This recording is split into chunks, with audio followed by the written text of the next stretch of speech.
Olá, muito bom dia. Muito obrigado mais uma vez pela sua companhia. Está começando mais uma edição do programa Agronegócio e eu desejo a você um dia muito abençoado.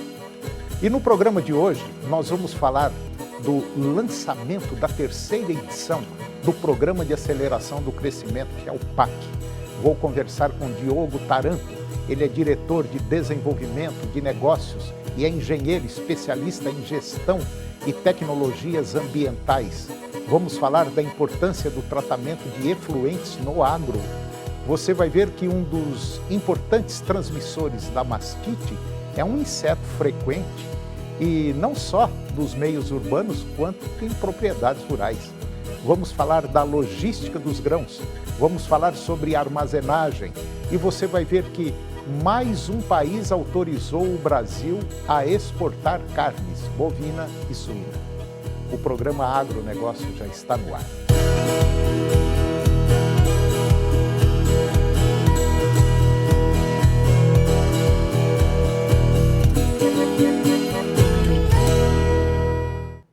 Eu começo o programa de hoje falando do lançamento do PAC.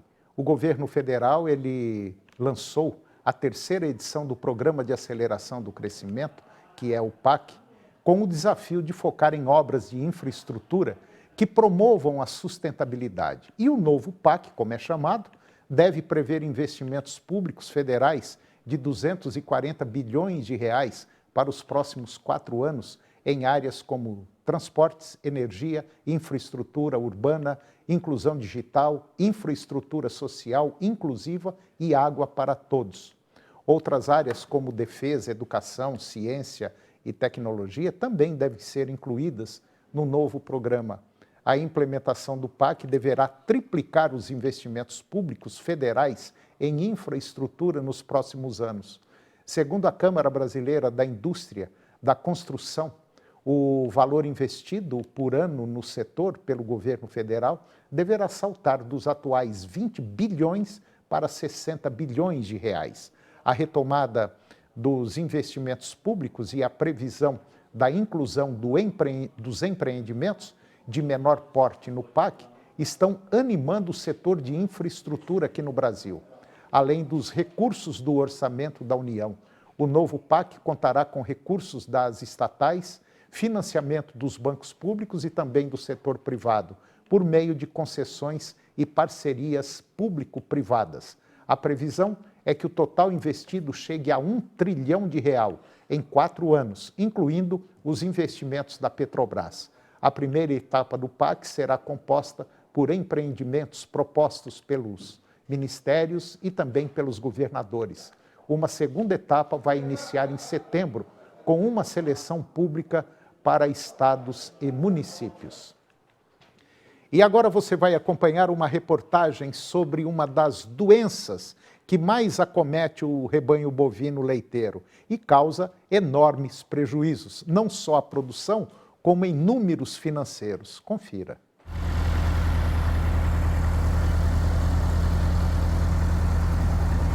Na reportagem de hoje, eu vou falar sobre um tema muito importante. Um tema que, por incrível que pareça, é um dos principais responsáveis por enormes prejuízos na pecuária bovina leiteira. Nós vamos falar hoje da mastite. A mastite bovina é uma doença infecciosa aguda ou crônica que acomete o úbere dos bovinos, principalmente, é claro, das vacas leiteiras. E ela é causada por vários micro-organismos, caracterizada por processo inflamatório, alterações físicas, químicas e bacteriológicas do leite, redução da produção de leite e problemas sérios, principalmente para o bem-estar do animal. A mastite bovina, ela costuma ser causada por bactérias, fungos, algas ou então leveduras. Leveduras são tipos de fungos e esse dano causado ao tecido mamário, ele traz como consequência a diminuição da produção de leite, sendo responsável por até 70% das perdas totais. E quando essa doença ela progride, pode chegar a pontos extremos e levar o bovino, inclusive, à morte natural ou até a necessidade de o animal ser sacrificado. Segundo a Embrapa, a mastite é causada por pelo menos 100 tipos de bactérias. E como se classifica essa mastite? Pois bem, de maneira geral, são utilizadas duas categorias para a descrição de problemas com mastite. O primeiro é a mastite clínica. É aquela mastite em que a infecção do úbere ela torna-se evidenciada pelas mudanças físicas na aparência do leite e também do úbere. A mastite clínica ela é facilmente detectada porque se manifesta com alterações visíveis do leite na forma de coágulos ou então flocos. Já a mastite subclínica ela é diferente. Não são observadas mudanças na aparência do leite, sendo que testes adicionais são necessários para sua detecção. A mastite subclínica apenas é diagnosticada por meio de testes. Por exemplo, contagem das células somáticas do leite, que é a CCS, porém, nenhum sinal clínico ele é aparente. Na verdade, o surgimento da mastite depende de uma série de inúmeros fatores, como, por exemplo, o ambiente, as espécies de micro-organismos presentes, as práticas de manejo, o status fisiológico da vaca e as ações dos trabalhadores envolvidos na produção de leite. A mastite bovina ela é um problema de natureza multifatorial. E dentre esses fatores, nós temos um que é muito pouco falado. Mas um estudo científico lá nos Estados Unidos mostra que esse outro fator que é responsável também pelo aparecimento da mastite em vacas leiteiras. Antônio, realmente foi feito um trabalho nos Estados Unidos e a gente tem focado bastante no aproveitamento dessa pesquisa aqui no Brasil, onde foi constatado que mais de 50% dos índices clínicos de mastite foram reduzidos pelo controle efetivo das moscas. E aqui no nosso país a gente quase não tem mosca, né? Lá nos Estados Unidos a gente tem climas específicos, momentos do ano específico para a estação de mosca. E aqui no Brasil praticamente nós temos mosca o ano inteiro em todo o Brasil central. Então para nós aqui é um trabalho muito importante, onde foi constatado pela Universidade do Kentucky, nos Estados Unidos, que com o controle efetivo das moscas, não só da mosca do chifre, mosca doméstica, mosca dos estábulos. Lá nos Estados Unidos tem aquela mosca que acomete os olhos dos animais, que é a face fly, que aqui no Brasil a gente encontra pouco dela e que também pode fazer parte desse circuito. Então, é o seguinte, se você imaginar e olhar o gráfico desse trabalho, você vai perceber que quando a gente coloca um controle efetivo das moscas da propriedade leiteira, nós reduzimos em mais de 50% os casos de mastite. Desde novilhas até vacas já em período de produção em várias lactações. E aí a gente pergunta, qual a grande importância disso para nós aqui no Brasil? Quando a gente tem os vários protocolos para controlar mastite, e aí você se pergunta aí do outro lado, Humberto, mas eu faço tudo que já me ensinaram aqui na fazenda. Todos os manejos preventivos, sanitários e ainda eu tenho casos clínicos e também subclínicos. Quem sabe aí na sua propriedade são as moscas que realmente estão transformando a sua propriedade num verdadeiro prejuízo pela mastite. Só para você entender, a vaca está com mastite, a mosquinha vai lá, senta no úbere, sai daquela vaca que está com problema, vai para uma outra vaca que não tem, está aí feito a confusão. E a mastite vai se espalhando dessa forma. Então, eliminar as moscas aí na sua propriedade, no seu curral, no seu estábulo, é basicamente fundamental. Você já resolve por volta de 50%. Agora, como é que faz para acabar, como é que faz para eliminar, resolver esse problema com as moscas? Você lembrou um ponto importante, Antônio, da transmissão contagiosa de um animal para outro.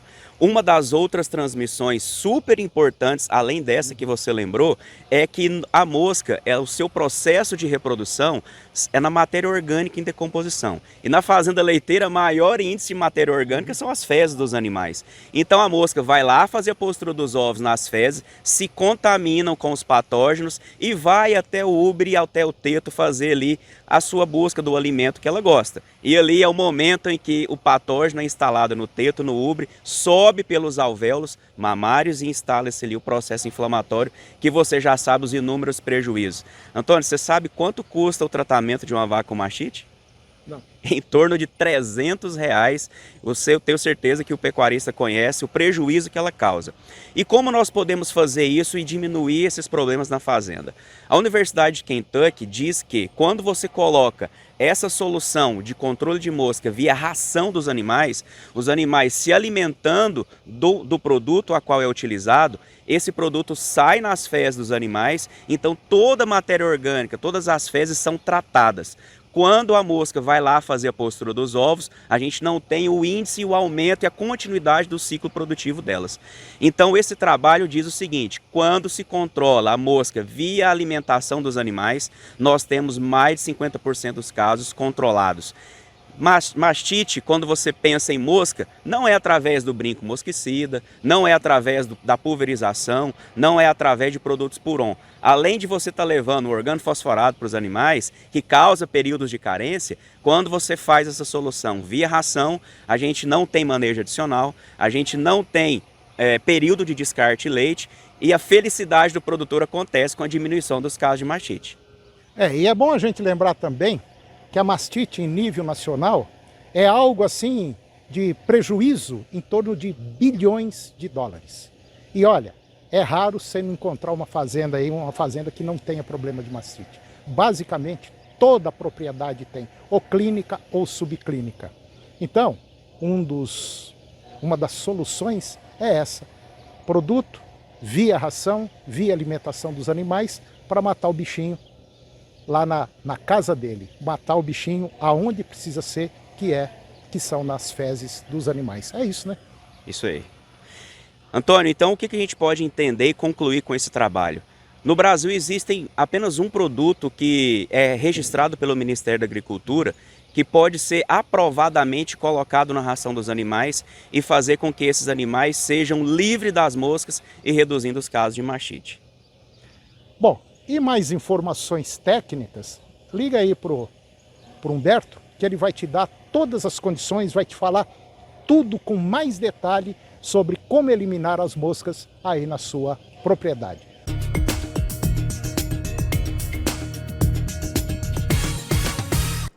E depois do intervalo nós vamos falar da logística dos grãos, vamos falar sobre armazenagem. E você vai ver que mais um país autorizou ao Brasil exportar carne suína e bovina. E eu vou conversar com Diogo Taranto, diretor de desenvolvimento de negócios do grupo Opersan. E nós vamos falar sobre gestão e tecnologias ambientais e a importância do tratamento de efluentes no agro. Nós voltamos já, é um minuto só.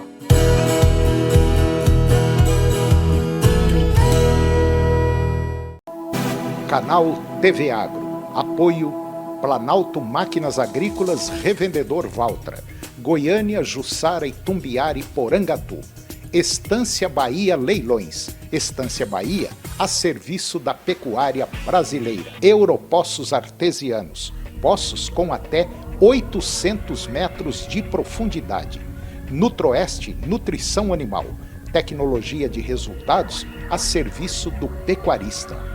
Volumoso X-Gold Pasto, pastagens com raízes profundas. Canal TV Agro, o canal do agronegócio.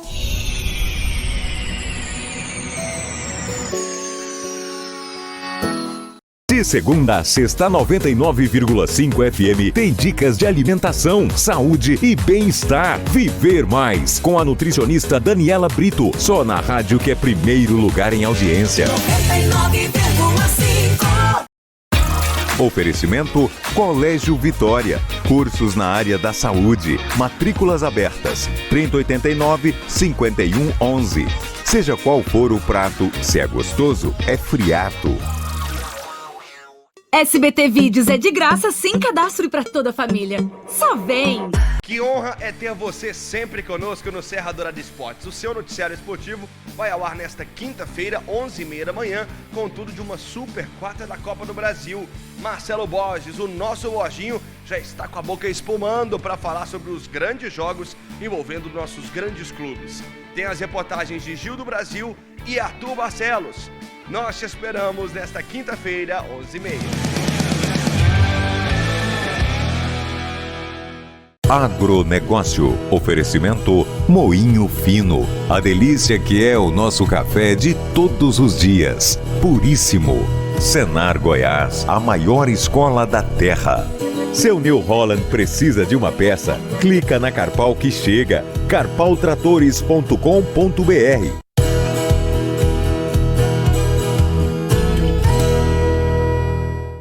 Nós estamos de volta e agora vamos falar da logística dos grãos, vamos falar sobre armazenagem. Foi realizada uma pesquisa agora pela Exalc-Log com produtores rurais de todas as regiões do Brasil, onde traça um perfil completo da armazenagem de grãos dentro das propriedades rurais do nosso país.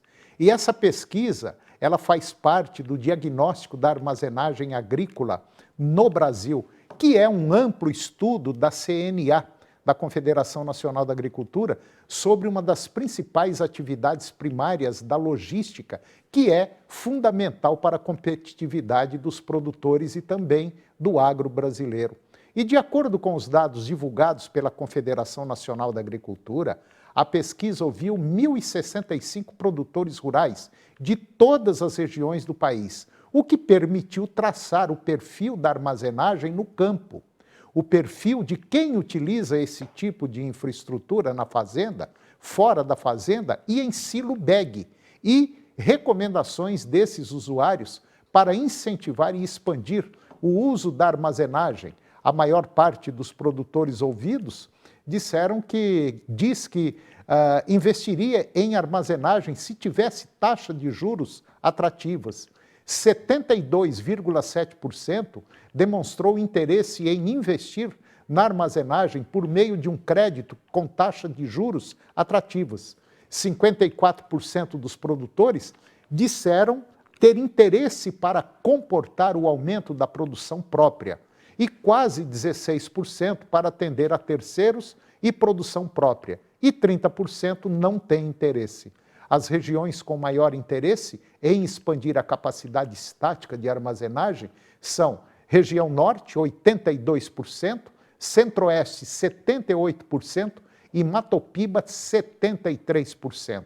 A capacidade média total dos armazéns no Brasil é de quase 160 mil sacas de grãos. E se analisarmos por região, o centro-oeste comporta 214 mil sacas, depois vem o Matopiba, que compreende Maranhão, Tocantins, Piauí e Bahia, com capacidade de armazenar 201.500 sacas, e a região sul com 141.500 sacas. E agora vamos ver que mais um país autorizou ao Brasil exportar carne bovina e suína. O Ministério da Agricultura, ele celebra um passo significativo ao obter a autorização para exportação de carnes suína e bovina do Brasil para a República Dominicana. Esse avanço resultou em um rigoroso processo que envolveu meticulosa revisão de certificados e auditorias em campo. A República Dominicana, a segunda maior economia da América Central e Caribe, surge como um mercado promissor para as carnes produzidas no Brasil, com uma demanda anual de cerca de 120 mil toneladas de importação desses produtos. O país caribenho, ele representa uma oportunidade significativa para o setor. A abertura desses mercados dominicanos para as carnes suína e bovina significa que pelo menos 7 estabelecimentos brasileiros já estão autorizados a exportar esses produtos, enquanto outros continuam sob análise, além da República Dominicana. Desde o início de 2023, o Brasil alcançou a abertura de 29 mercados para produtos agropecuários, incluindo uma abordagem focada na diversificação das exportações em diversas regiões nas Américas, Ásia, África e Oceania. E agora eu vou conversar com Diogo Taranto. O Diogo é o diretor de desenvolvimento de negócios do grupo Opersan. Ele é engenheiro e especialista em gestão e tecnologias ambientais. E nós vamos falar de um tema importante, de um tema muito atual, que é tratamento de efluentes no setor agro. Diogo Taranto, muito bom dia, muito obrigado pela sua presença. É um prazer tê-lo aqui no nosso programa para falar de um tema importante. Tá tudo bem, Diogo? Antônio, um bom dia para você, para toda a audiência da TV Serra Dourada, para todos que assistem o programa Agronegócio. É um prazer conversar com vocês, ainda mais num tema de extrema relevância nos nossos dias atuais. Diogo, me fala assim, rapidinho, por alto, o que é o Grupo Opersan, o que ele faz, aonde ele está localizado? Antônio, obrigado pelo espaço. O Grupo Opersan é uma empresa focada para o mercado hoje corporativo, que vende soluções de tratamento de águas efluentes para todos os setores industriais. É um grupo que está baseado hoje na sua matriz aqui no estado de São Paulo, em Alphaville, e a gente tem operações hoje no Brasil inteiro. A gente atende 9 estados, em todas as regiões do Brasil, focado na indústria, para tratar os efluentes e fornecer água de excelente qualidade. Bom, isso significa dizer que o Grupo Opersan já está lá na frente, preocupada com o futuro, principalmente com a água. Positivo. Há mais de 30 anos o grupo se preocupa na missão de preservar, que a gente fala, a água e a vida. Então a gente pensa lá na frente para proteger nossas futuras gerações, e o tema que a gente vai tratar aqui ele cabe muito bem com relação a isso, né, por conta dos contaminantes. É verdade. E a gente sabe que dentro do agro tem muito contaminante. Quando a gente fala no agro, não é só produção de grãos, de frutas, de carne.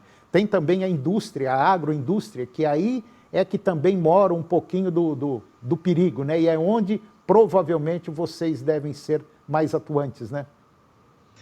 O mercado agro ele tem várias vertentes e indústrias que geram efluentes potencialmente poluidores para o meio ambiente. Dentre eles, você fala a indústria de fertilizantes, você fala o próprio agronegócio, a parte da pecuária, a parte dos grãos, todos os defensivos que são utilizados dentro do ramo do agronegócio, a área de produção de matérias-primas. Então, quando você olha nas plantas produtoras de ureia, de amônia, de nitrogênio, também geram efluentes potencialmente poluidores. É uma cadeia realmente muito ampla, que tem todos os seus pontos pertinentes em relação à produção de efluentes potencialmente tóxicos que hoje contribuem com a poluição dos nossos corpos hídricos. Bom, o Diogo, como diz no jargão popular, a pergunta que o mundo quer saber, dá para recuperar uma água poluída? É possível recuperar assim em uma boa parte? Eu não diria 100%, porque acho que 100% é quase que impossível.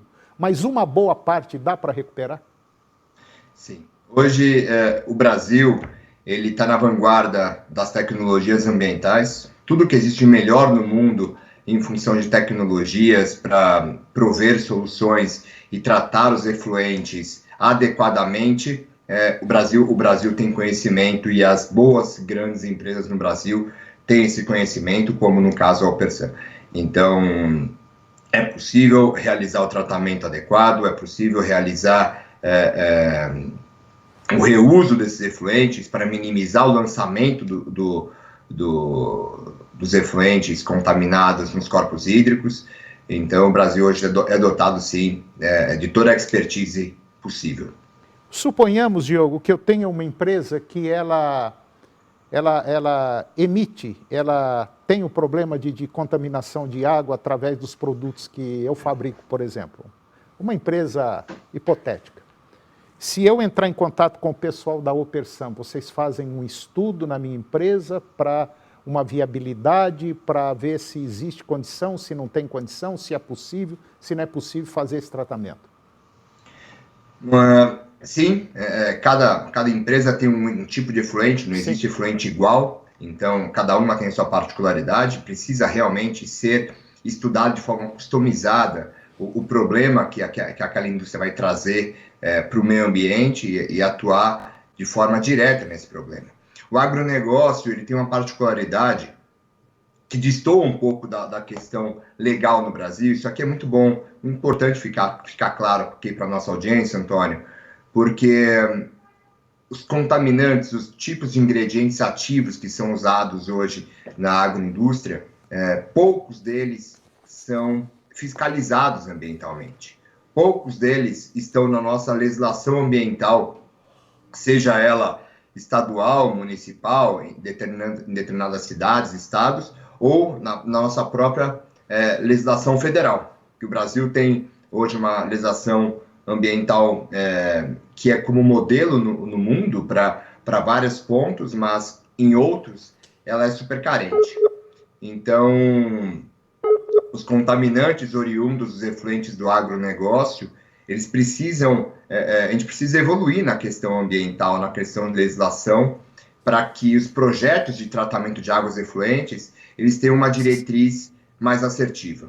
Hoje, grande parte, inclusive, dos efluentes do agronegócio, eles não são tratados. Eles são enviados para incineração, por exemplo, porque eles precisam ser destruídos. A gente não tem hoje uma lei que realmente tange limites de tratabilidade sobre isso. Entendi. Bom, então acho que de maneira geral, mesmo ainda o Brasil sendo um país que tenha, vamos dizer assim, uma legislação já bem avançada em relação ao mundo, sendo o Brasil que já tem, assim, vamos dizer, um trabalho técnico, científico já bem elaborado em relação ao mundo, ainda existe muita coisa a ser feita dentro dessa área, e à medida que aumenta a população, é óbvio que aumenta também, é claro, os problemas.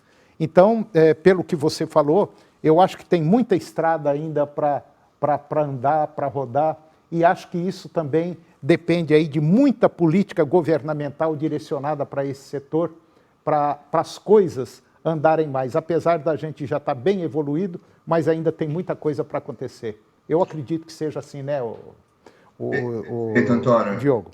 Sua colocação é perfeita. Nós temos diversos exemplos onde ainda os efluentes gerados pelo próprio agronegócio, eles são lançados na própria lavoura, eles retornam para a lavoura, são lançados em solo, sem um tratamento específico, e isso acaba poluindo o próprio solo, deixando menos fértil, poluindo os mananciais subterrâneos, quando não são lançados em corpo receptor, como rios e lagos e emissários. Então, realmente, a gente precisa muito dessa evolução do tratamento de águas efluentes do mercado do agronegócio e da nossa legislação ambiental. Ô Diogo, eu gostei demais dessa conversa sua, foi ótimo te conhecer, foi um prazer muito grande. Eu gostaria de trazê-lo mais vezes, porque eu acho que tem muita coisa que a gente poderia falar sobre isso aí e esclarecer a própria área política, a população, enfim, porque o Brasil está fazendo, mas tem muita coisa ainda por fazer. Eu gostaria até de convidá-lo e trazê-lo mais vezes aqui, se for possível.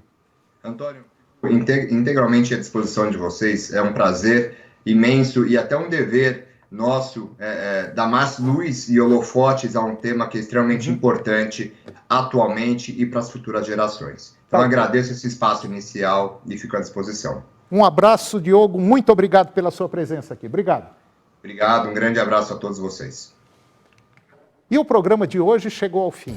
Eu termino o nosso programa com a seguinte frase: o melhor jeito para fazer os seus sonhos virarem realidade é acordando.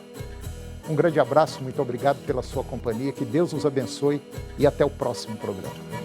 TV Serra Dourada SBT Goiânia. As notícias do esporte goiano e nacional do jeito que você gosta. Serra Dourada Esportes. Daqui a pouco, às 11h30. A seguir, Primeiro Impacto Continuação.